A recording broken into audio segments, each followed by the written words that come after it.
wanted to watch this one. This one is a pretty long video. This is why bad games failing means gaming is healing by Mug Thief. Let's refresh this. Oh. This year, I think that the gaming world has sent a very clear message to the people who make them. And that message is, the customer is always right. Over the last 6 years or so, I think we have actually learned something very interesting. That's not the full saying. The full saying is actually, the customer is always right when it comes to matter of taste, or in a matter of taste, you know, however the fancy way of saying it is. And meaning, it's not that they're always right, but they're always right on how they like it. So if they just don't like it, then they're not going to buy from you. They don't like your shit, doesn't matter. Customer's always right when it comes to a matter of taste. That's the full saying. I just thought it was all together witness something that we love transform, mutate, and rot into something that we sometimes struggle to even recognize. And games have stopped feeling like something made with passion by people who wanted to play them, and instead manufactured by companies who want you to buy them. But I remember a time where the driving force behind a game was that somebody had a cool idea, and somebody else said, well, let's try it. And then suddenly, we got a cool game. And today, more and more, it's become obvious that the ideas for games might still begin that way, but they are quickly sacrificed in the name of reporting massive profits to shareholders. They are neutered into playing it as safe as possible and marking every checkbox necessary to appease both a fictional audience and corporate overlords. The line of communication between us, the people who play games, and them, the people who make it, has been broken, to a point where sometimes I question if it's even possible to repair it. But I feel like that's finally changing. At the end of the day, the judge, jury, and executioner here is the market, and the market has spoken. And so our message is ringing in the ears of the people who have the most power and the people who only speak one language: money. And look, don't get me wrong, there's a ton of great stuff in gaming, and we've seen awesome examples in the... That's very true. Indie games, like a lot of games are doing really, really, really good stuff. The Elden Ring, like, there's a lot of games that are coming out that are doing really good stuff, really unique things. And then a lot of indie games that are blowing up and making waves, like Power World and a lot of other games that have come out recently. Like big games like Baldur's Gate, Elden Ring. There's probably a few others, but those are the like big franchise, big money, development cost games, and they did really good. Power World, fuck all, still did really good. So it's just the idea. You need to have a good idea. That's it. The last years, which we're going to focus on in this video, of games that have listened to their customers, that are made with passion, and that have seen success. But I want to analyze a lot of those things so we can see a clear picture of where we're headed. The games that have been huge successes, the games that have been excellent but have failed to succeed as the publishers gaslight us, tell us that it's us, it's the customers who are wrong, and the games that have failed, or as the new term exists, who have concorded. It's a message worth discussing and a message worth repeating, because this conversation about where gaming is headed is no longer about some idiot with a microphone in their bedroom. Sorry, I mean my palatial resort. This is about what the market wants. This is about passion, about creativity, about innovation, about making use of the tools that we have to create things that are better. And it's about how the trends reward those and not the subpar, checkbox marking, pandering games that fail.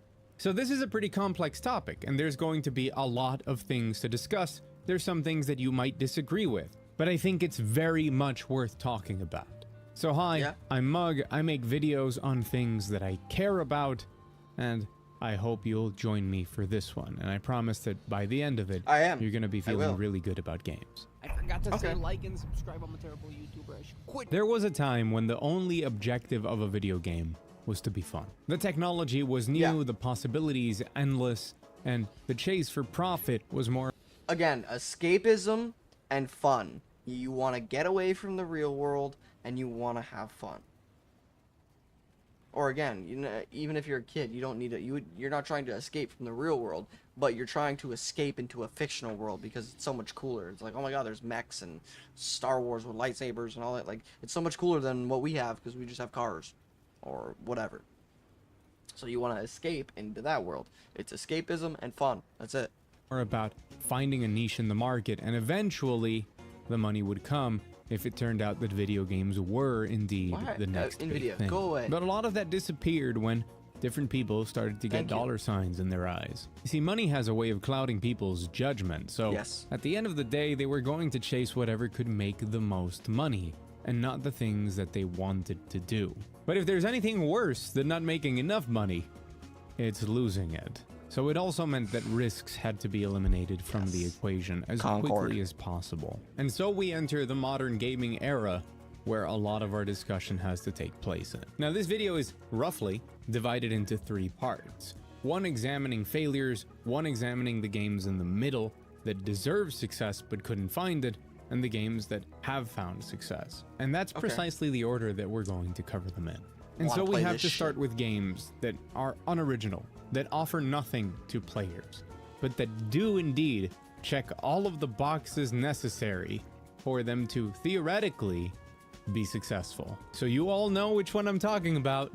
It's Foam Stars. What happens when Square Enix has some money lying around and is thinking, hey, we should shoot our shot, why not? Okay, I'm kidding, we're gonna talk about Foam Stars in a bit, but there is just one big example that really shows absolutely everything that can go wrong.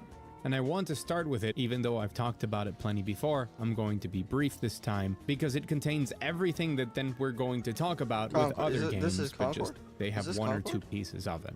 Yes, Concord is the biggest failure in video game history, at least what the fuck you is could this? argue that. I personally do. This is a Sony first-party game with Concord is the biggest failure in video game. They have one or two pieces of it. Yes, Concord is the biggest failure in video.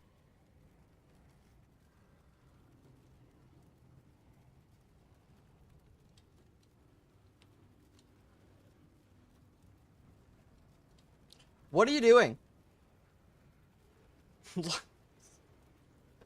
Video game, hit or two pieces of it. Yes, Concord is the biggest failure in video game history.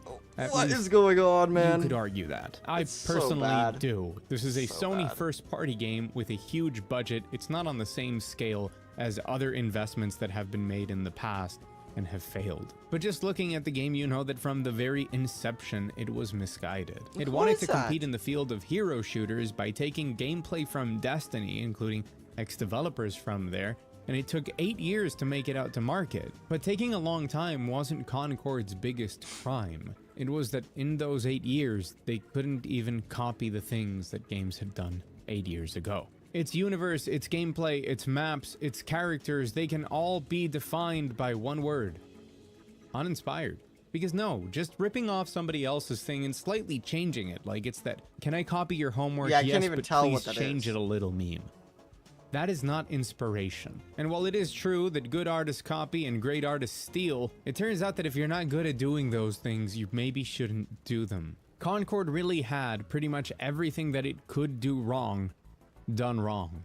I'm serious, pretty much every single thing. And it is, no question, the reason why every single publisher under the sun is going to very heavily reconsider what they're investing in. $400 million, if not more,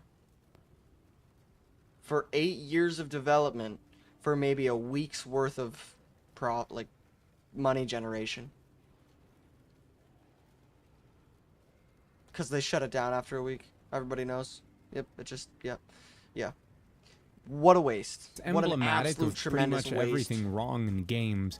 We're not here to talk about it. We're here to talk about how many of the things that are in Concord are also present in other games. Games that take another model that's successful, another art style, and they kind of blend a ton of different things together and expect to make money off of it. Yes, I'm now talking about Foam Stars. That game, I mean, I don't even know, you probably don't know what it is, but it's Splatoon, but with foam.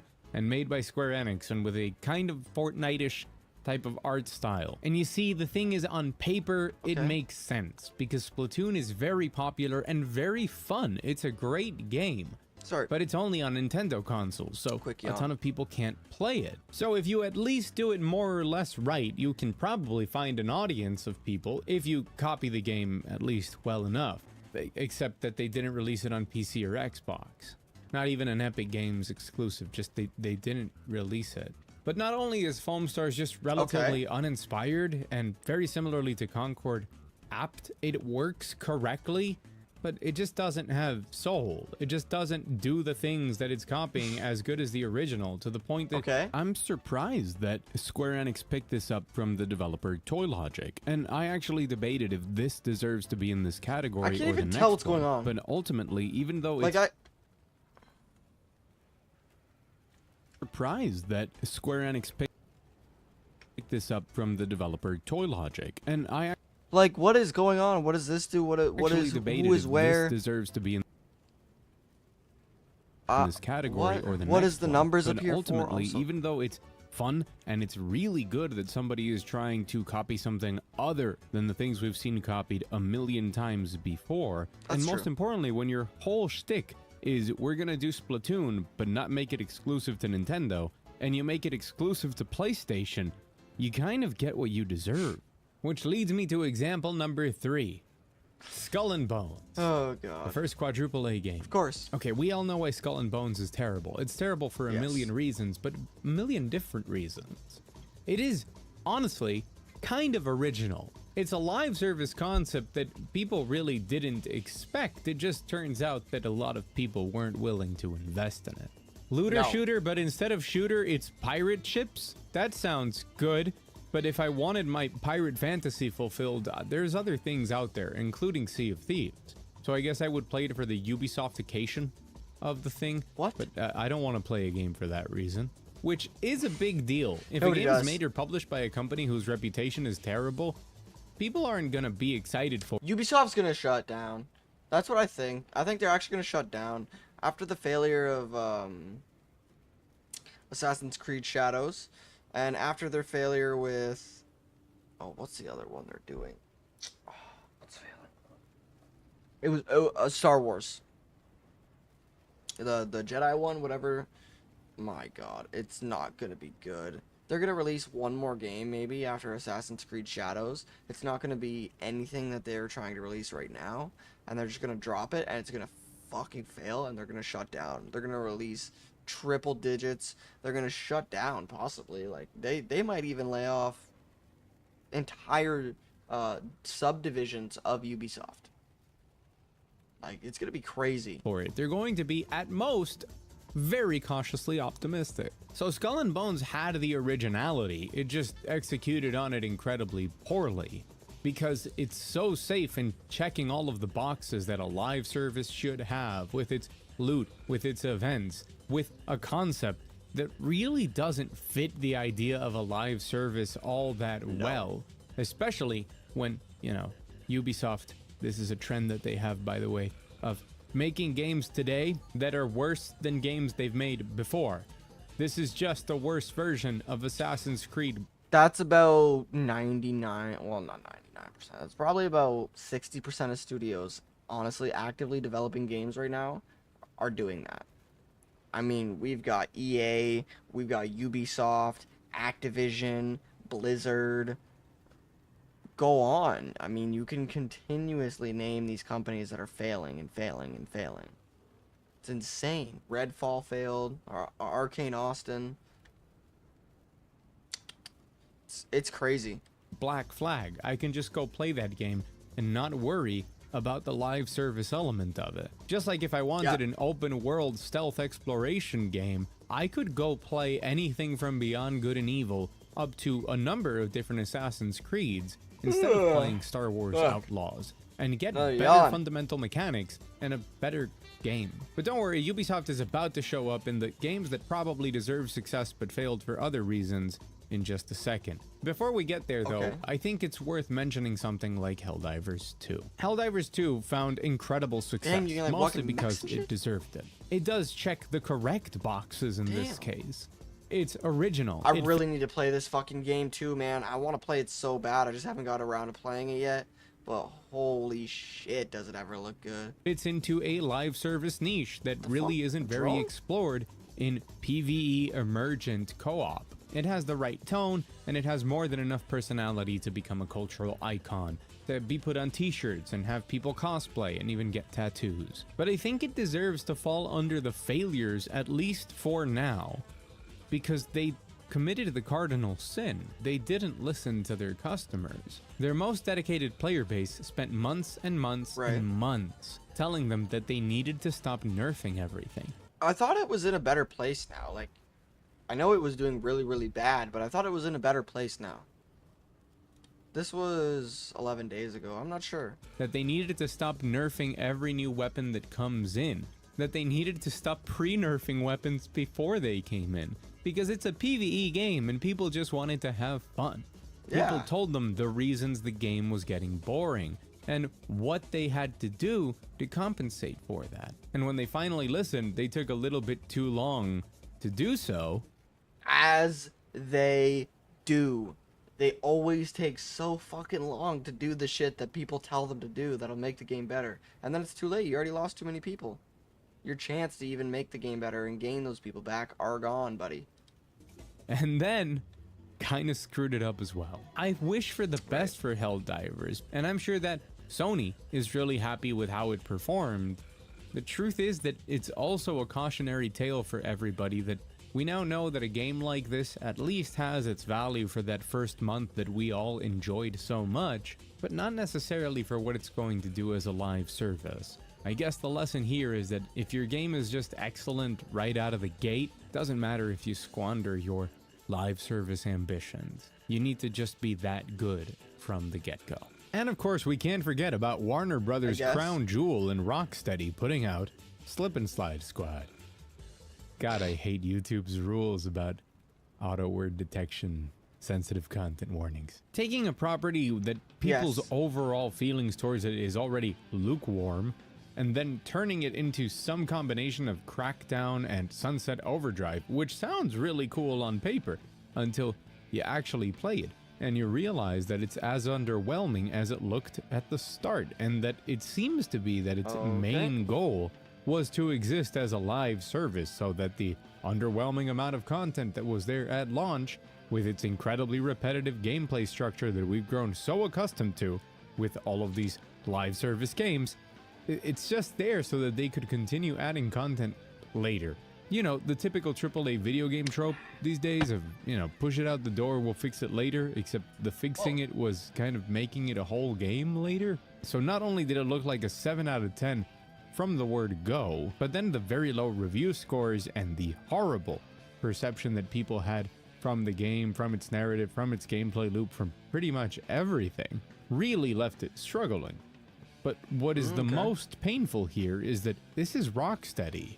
This is a developer that changed the game, one of the most important, arguably most influential developers of the last 20 years, thanks to basically just Batman Arkham Asylum. This could have been literally the best game that they've ever released. If they would have made it Batman, like their Batman series, just Suicide, like well, sorry YouTube, the Suicide Squad killed the Justice League. If it was actually just that, it'd be fine. But no, it's,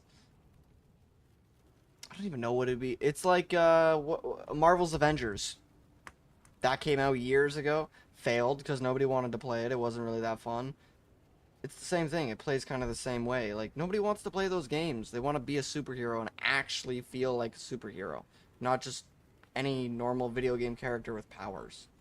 Considering the massive success of Hogwarts Legacy, a single-player game without any dumb live service stuff attached to it, you would think they had grown out of their stupid pay-to-win phases that we had seen in stuff like Shadow of Mordor, for example, but no. In went Rocksteady into the live service dungeons, and Slip and Slide Squad was one of the largest financial failures, Sewer and slide. from fan reception, one of the worst failures as well, that we had ever seen until, you know, Concord came around.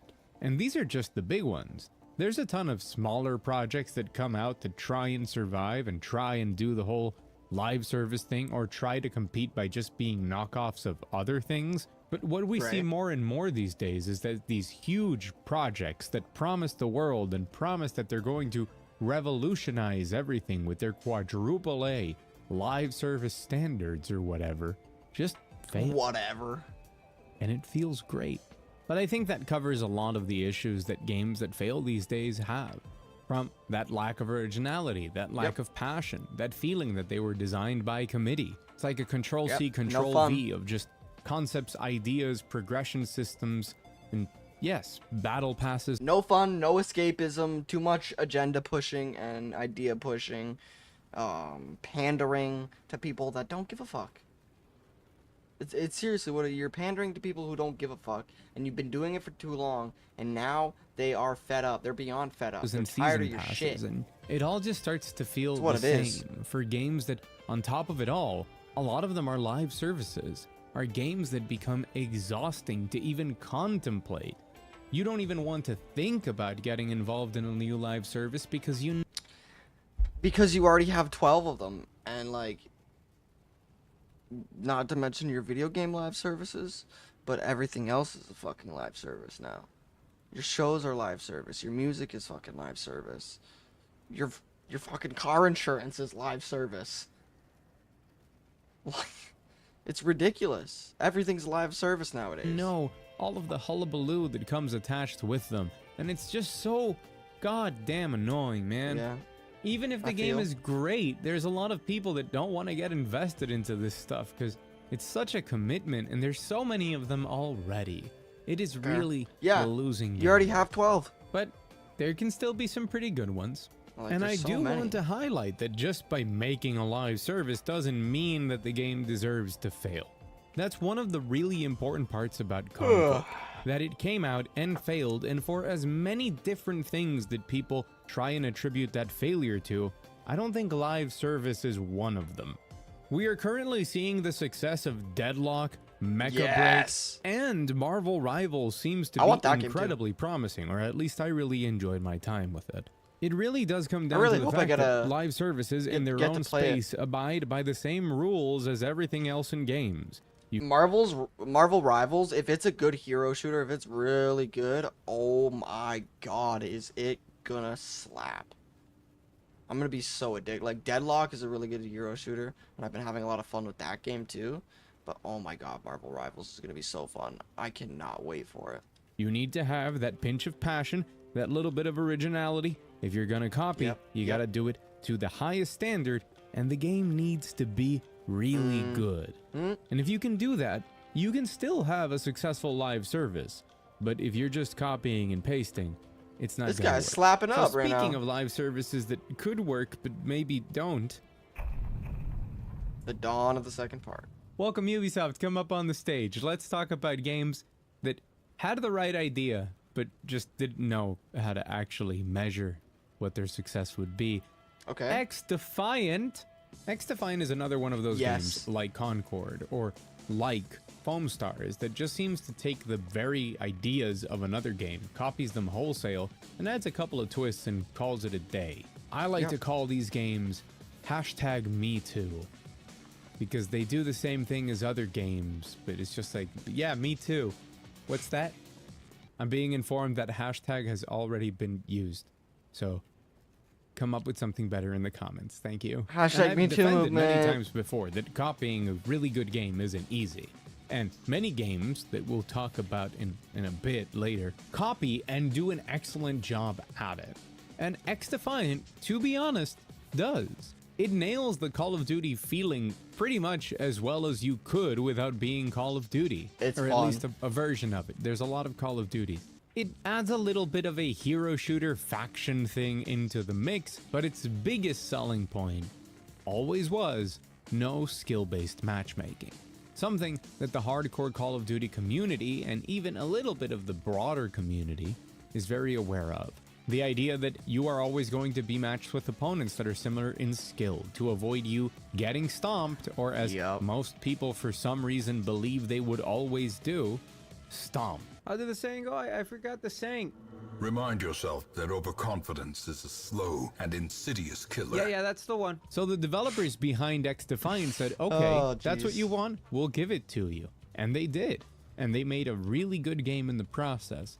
It just turns out that it doesn't have any of the years and years and years and manpower that Call of Duty has. Wow, to what a pump out surprise. so much content. What a to surprise. pump out all of these quality of life features, to just be the behemoth that it is. Some good maps. And by the way, Call of Duty can do a lot of that because it makes so much money. So it can have so many people to pour resources into making stupid skins that I don't understand how people... Then again, so does Ubisoft. They have a ton of money. Want. But more importantly, into adding 2 to 3 new guns every couple of months and a couple of new maps, to have Warzone exist, to have all of the things that Call of Duty does. And yes, I'm talking about things that are there for free. No matter how many allegations of pay to win might exist, the truth is that there is a ton... It's not allegations. Call of Duty has pay to win 100%.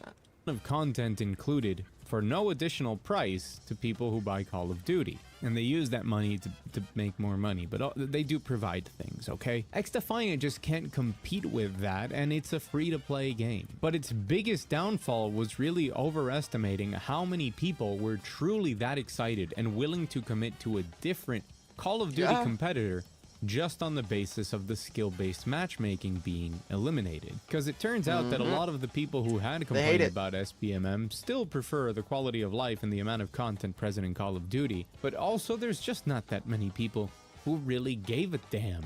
And so the player base dwindles and dwindles pretty much every month. Over everything. And it's really not helped by the fact that it is locked on Ubisoft Connect, because what even is Steam? Let's be honest. Speaking of which, man, Square Enix has been making some pretty great single-player RPGs with no bullshit in them, and signing exclusivity deals for PlayStation. Oh no, watch out! Mug Thief complaining about PlayStation, the platform who has had one really good game this year and it might as well be Game of the Year. Oh no, here comes Mug Thief, the Xbox shill who doesn't own an Xbox. To talk trash about PlayStation. No, people always say shit like that. It's so funny. I'm not going to talk trash about PlayStation. I'm gonna let Square Enix do that. They just say immediately what they think. Like as soon as they hear something, they're like, "Oh, I think this. I know this is what this seems like." They just say it with no backing, no second thought. It's just that. It must be it because that's what it seems like. Okay, so they didn't talk trash about PlayStation, but they did say that they were no longer going to sign exclusivity deals, because it turns out that it doesn't matter how much money PlayStation or the Epic Games Store, which I will remind some of you, for the last 5 years, Kingdom Hearts was locked to the Epic Games Store. It wasn't on Steam. Sorry, it's a personal thing. It hurts so much. It just very honestly does not compensate. And with games that are smaller in budget and scope that have been exclusives, they have managed to find success, but they would have found more if they were multi-platform, and that's just becoming a reality. And this is the part that I never understood from Square Enix's deal with PlayStation. If you're a smaller studio like Shift Up putting out your first big game, it makes sense that the security net, the marketing deals, and the funding that Sony can provide would benefit you, and it would have you a lot more confident about what could happen later down the road, or how bad this investment could end up when you're actually taking a risk. And it's one of the reasons that I do respect some developers for taking Epic Game Store deals.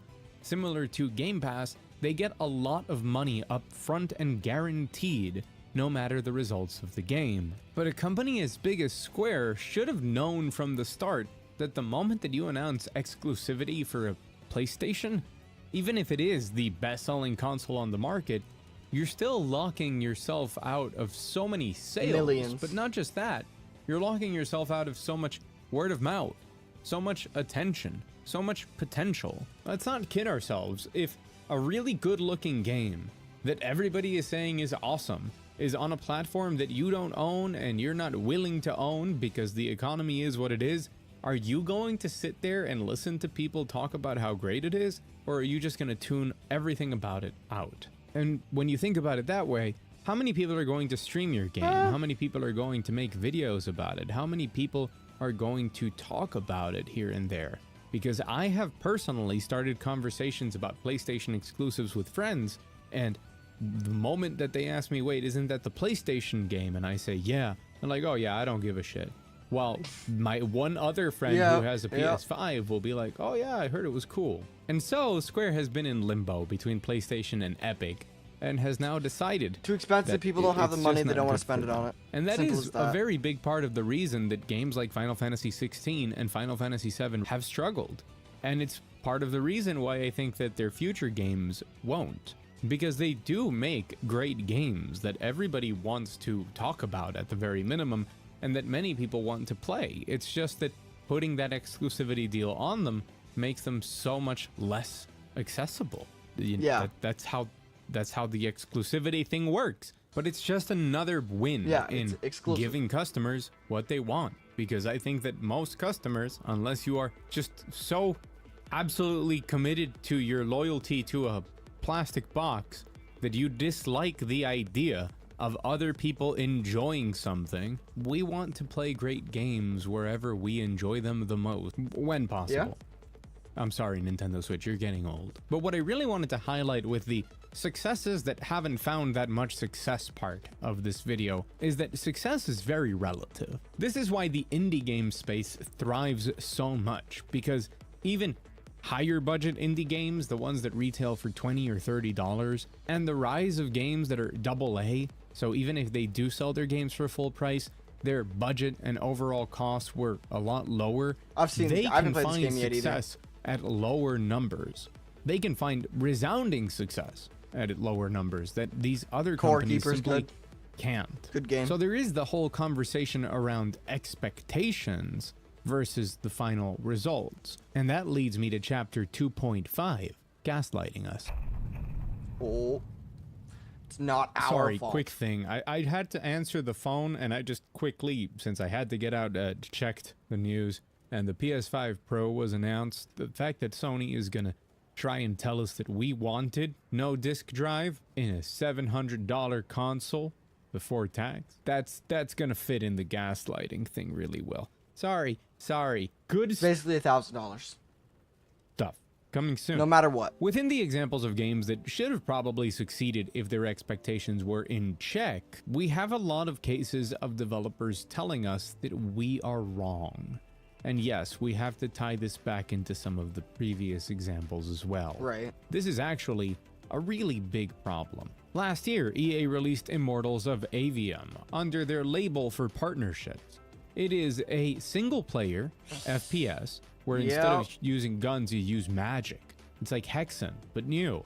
And it's exciting and cool, but it also kind of looks terrible from the cutscenes. It doesn't look that interesting. Kind of got like 60 players, I think. A little bit too in love with what it's presenting. But hey, it's something new, it's original, and probably worth supporting. However, EA decided to do absolutely terrible marketing for the game, and maybe they should have fixed the title of it, made it a little bit catchier. And if they were going to spend a lot of money on marketing, maybe they shouldn't have spent it on a Mr. Beast video. I'm serious, they actually had ads for this placed in a Mr. Beast video. One final thing I need to throw in the mix is Immortals of Avium, the sponsor of this video. Just hold that right there. Okay, perfect. Yo, look at that. That looks crazy. Which is definitely the demographic that you want. Yeah, I'm sure that children that watch Mr. Beast are here just excited to play a single player, full price, magic-based first-person shooter, huh? So at the end of the day, not many people knew that Immortals of Avium existed, and as you might imagine, it didn't sell particularly well. To which EA came out and said, we don't understand. Gamers keep telling us that they want no live services, that they want single-player games. We And do. we gave them one, and they didn't buy it. Turns out we might be right, and what we should do is make another mediocre, game unfinished was version shit. of Battlefield that we'll patch later on. Guys, we Correct, gave you Mass which they Effect also Andromeda, failed with. and you didn't like it. That's your fault. You said you wanted more Mass Effect, and we gave it to you. But since you This didn't shit is like so it, toxic, man. Yeah, he's so right with this. It's they gaslight so fucking hard now, and like every company does it. Oh, you said you wanted this, you know. We're being told you want this, and our game isn't doing good. One was so bad, I forget what the exact wording was, but they were basically gaslighting people into trying to make them feel bad for the studio not doing good and giving them money so they wouldn't shut down. Seriously? You're a shit company. Nobody's gonna give you money. That's the reason why you're shutting down. Just shut down and shut up. That's it. It's as simple as it we're is. not gonna give you any more. This idea of developers making every single wrong decision that they could make while having just unrealistic expectations of Yep. what the results should be for a type of game, and then Concord. blaming customers for their failure as an excuse. Concord. Kind of to say, this is why you're gonna keep getting live service games, and you're gonna eat them. You're gonna eat them. Has now kind of become a trend. Yep. Ubisoft, not as explicitly as the information we have from Immortals of Avium, kind of did the same thing with Prince of Persia: The Lost Crown, which, if you're still finding Okay. out that there was a new 2D I Metroidvania heard Prince this. of Persia game released didn't by see it, Ubisoft but- this year, developed by the same team behind Rayman Legends, and that it is in fact excellent and might still be on my top 10 list for the Okay. year. Welcome to the club. Turns out not a lot of people found out. But how come? Well, because the first time it was announced, a lot of people didn't like the music because they just used generic kind of rap music in the background while the protagonist has that one haircut that every single black character needs to have in video games now. It also wasn't clear if this was like a full Haircuts in video games are the most racist thing ever. Or, well, I guess it's not. I guess it's usually not racist, but it's highly stereotypical. And a lot of the time it's racist. But it's always stereotypical, for sure. full-sized game in the sense. It kind of gave a little bit of Xbox Live Arcade vibes to some people. So was it going to be a $60 game? And then from there, the release date cycle Ew. wasn't very well organized, so the game just kind of came out and a lot of people didn't hear about it. And it was indeed released for $60 when Ubisoft never really communicated to anybody why it would be worth it, especially in a genre that Right. has heavy competition from the indie scene at much lower prices and at Yes. exceptional quality. And Much to top it all off, it's lower. Ubisoft, so it wasn't released on Steam. Just on principle. Hey, yo, what the I kitty bought doing? the game on Switch. So after a disaster in marketing and communication, and nobody knowing that the game even existed, what did Ubisoft tell us all? We don't actually want single-player games without battle passes. We don't want new original creative games because they did everything that they could. They put their best team, arguably, to make a new Prince of Persia, and nobody bought it.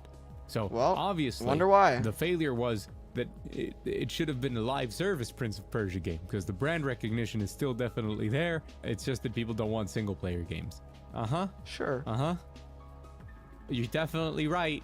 Yeah. You're so in touch with everything, Mr. Ubisoft. Of course, we have the usual stuff. We Yep. have an ex-developer from Concord calling people talentless freaks and attributing the failure of the game These guys are so dumb. They thought they were too good to fail. You deserve to fail. You guys are pieces of shit. You guys are idiots. You guys deserve it. Just all of you. Anybody who ever worked on Concord ever, just shut up. That's it. Just shut up. game to the culture wars. The culture wars definitely took down Baldur's Gate 3. Yeah, sure. Same Yeah. deal. It doesn't have anything to do with the quality of the game, or more specifically, the fact that the art design in the game is garbage. And despite all of these things, the people behind Concord will keep attributing its failure to people being mean, essentially. To customers feeling entitled to getting a product that they enjoy for the money that they put down. The same customers Wow, that are imagine that. frequently belittled and called bigots and told that their opinions don't matter because games aren't for them. And let me be honest here, there are games that aren't for everybody. And I Yep. think that they should exist because they are for someone. But the market is the judge, jury, and executioner. The market will decide if they're viable. The market will decide if they can make their money back. The market will tell us if there's an audience for them. But what you can't Absolutely. do is look at a very large segment of people, whether you agree with them or not, and say that their opinion and their concerns are not relevant. I fear. Welcome to the internet. I mean, obviously he's very well aware of this, but that everybody just likes to be fucking idiots and talk shit and think they're the smartest person in the world.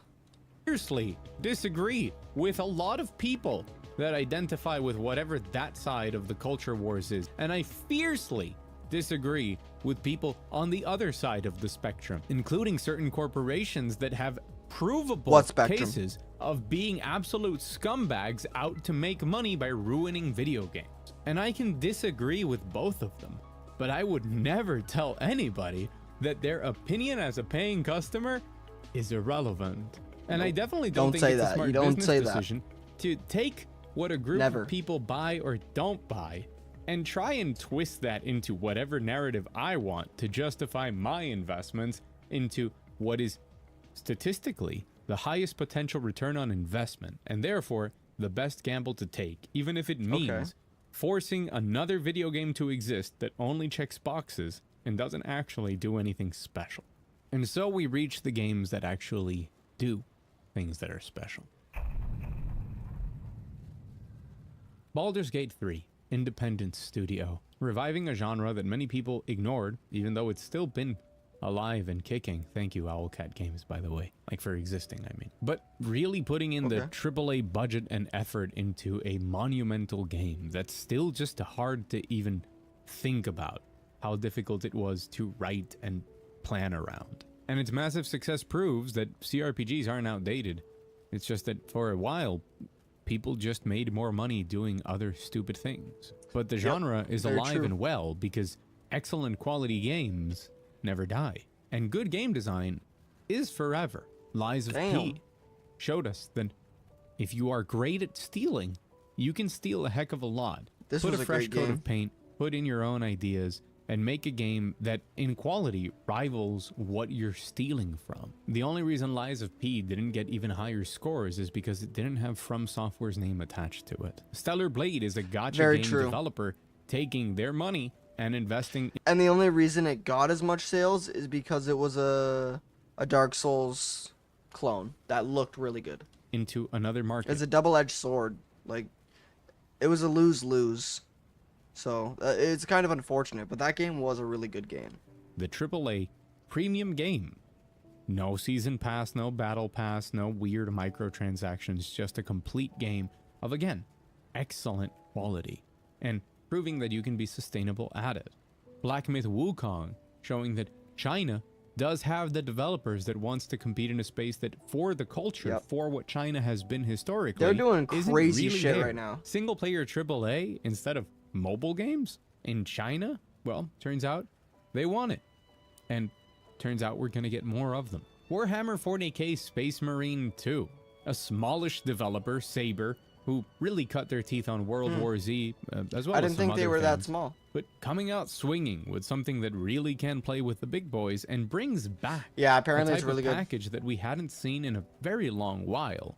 I mean, technically Call of Duty still follows the same system, but not a lot of big games are trying to emulate the whole campaign, co-op, and PvP side of things in the same way, and they came out swinging with a game that at its core is innovative and incredibly well made. And that's ignoring slightly smaller games, be that Core Keeper or Dredge or Pal World, one of the largest successes we've seen, that again, Especially like out of Lies of indie. P is a great example of how you can take something, steal it, and in the case of Pal World, modify it more, change it into a genre that actually blends perfectly with the creature collecting thing and is really smart in its design, and just have a breakout hit.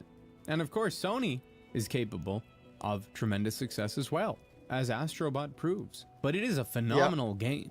And for as much as we might say they're just copying Nintendo, again, that's not easy. And they did put in their part to make it stand out more than many Nintendo games in some cases. Damn, even if the that's Nintendo pretty magic impressive. is still there, and you can still count on them as one of the best examples of the whole, the customer is always right, and innovation, originality, trying new things, and having developers actually make them with a passion will always be successful. Yep. And this is why I feel that things are going well. The indie scene is exploding like never before as more and True. more studios can grow. Games and as get easier and easier to make too, and people become more and more jaded and frustrated with the current scope and the current scene of games today. And like with PoE, they got frustrated and they were annoyed and upset with the RPGs of the time, so they made their own. And that's what I feel a lot of people are doing. I've seen so many videos of, oh, I'm creating my first game with no experience, creating a game in a week with no experience, using this to create a game. Creating games is so much easier. Pirate Software's whole thing is about keeping game development alive for the people who want to do it, because he wants more people to be able to do it and want to do it and be able to express their creative freedoms that way. Like, a lot of people are doing it. Games are getting easier and easier to make, and soon it's just gonna be, I want a game that does this, okay, and this is the main, like, it's just gonna be entering things. It's not, you're not gonna have to do anything. AA reappears, and we're seeing AAA studios take notice of this. Yeah. People who follow my channel already know. They can say it with me, but Sony, under previous plans, had 12 live services planned and then cut them down to 6, and Concord is the second of the 6. And I don't think anybody's going to try and imitate that whole Sony.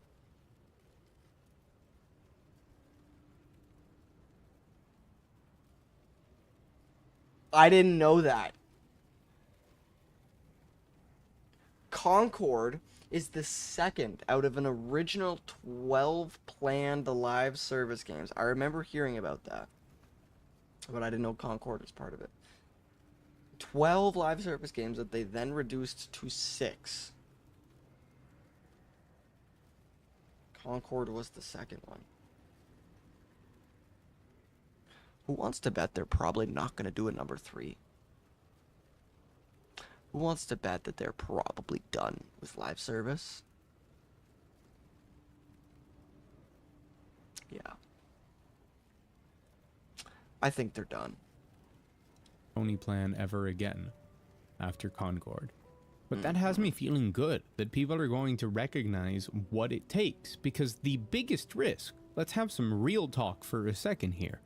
The biggest risk of trying something that is truly original and putting passion in it is that sometimes you're either not going to meet the quality necessary to really break out, or your expectations are too high, or you just won't get the eyes necessary to ever reach your audience. And that's what happens to a ton of indie games. Sure, some get lucky and there's word of mouth or smaller publishers that have a following, things like Devolver or New Blood, and you end up listening to what they put out and always curious, and they do find a way, and they do find success. Most importantly, that success is sustainable for them because of their budget and their expectations.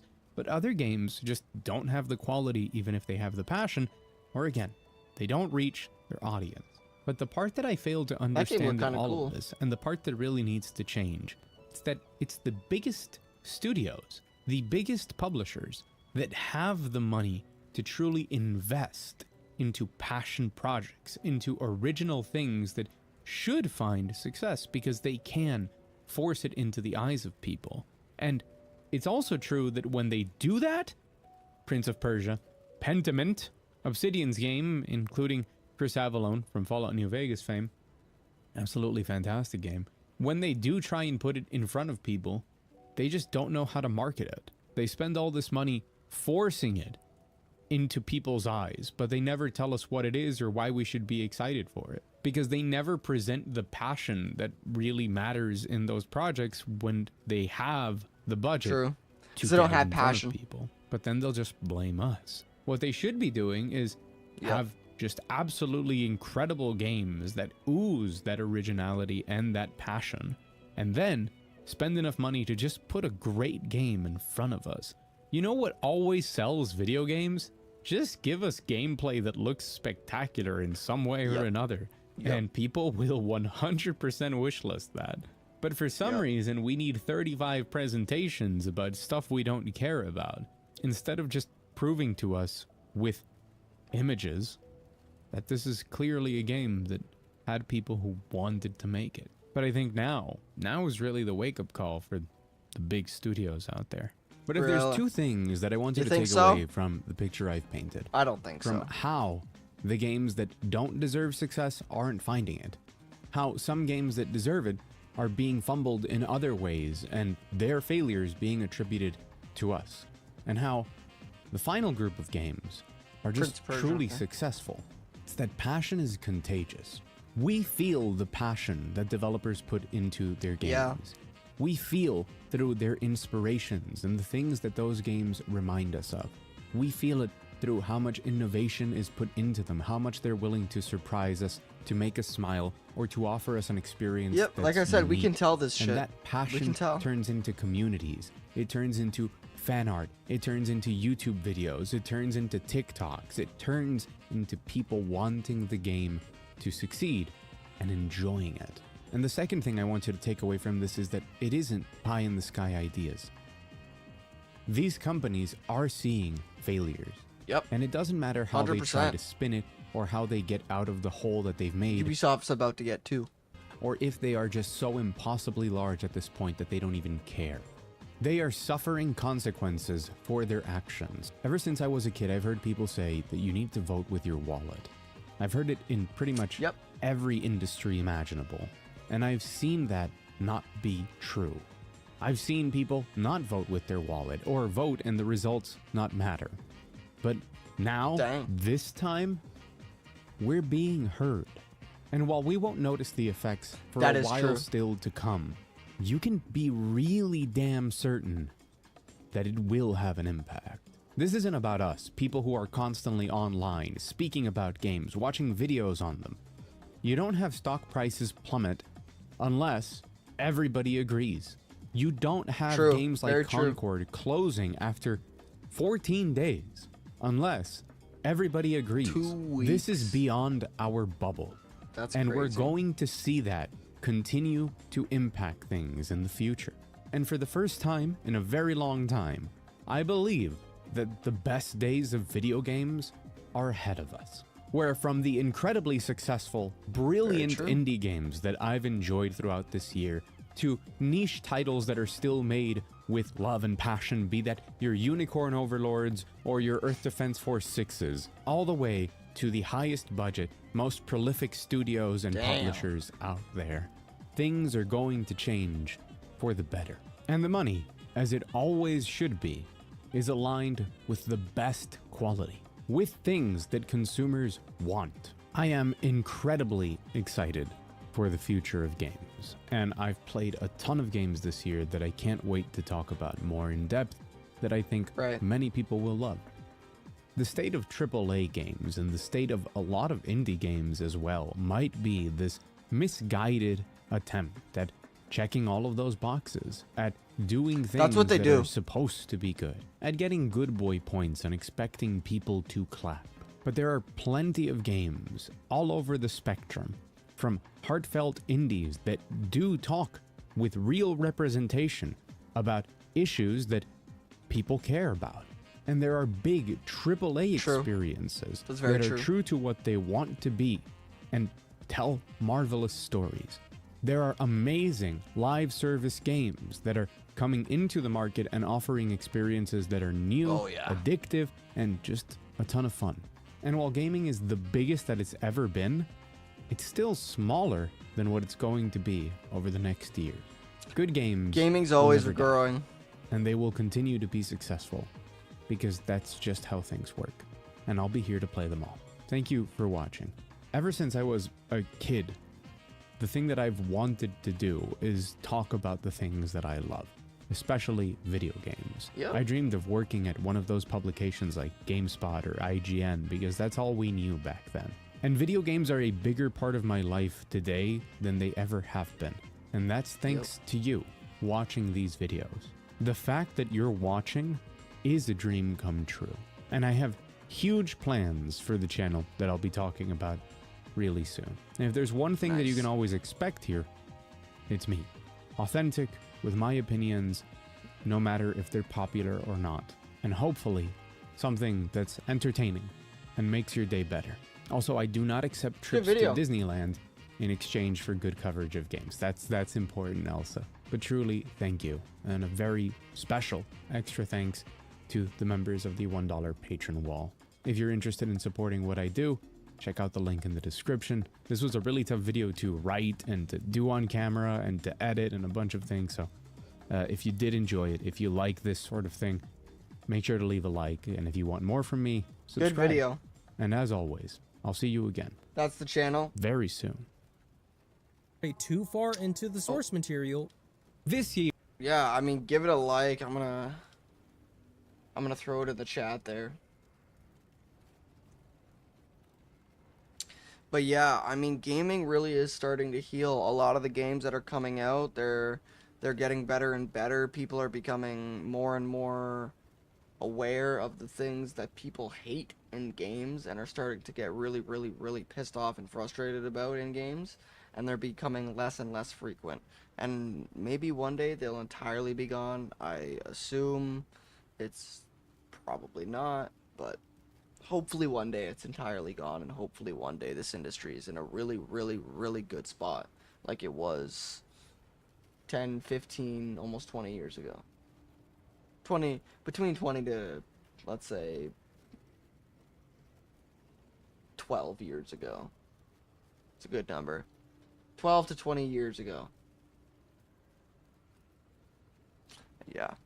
We need to go back there, seriously.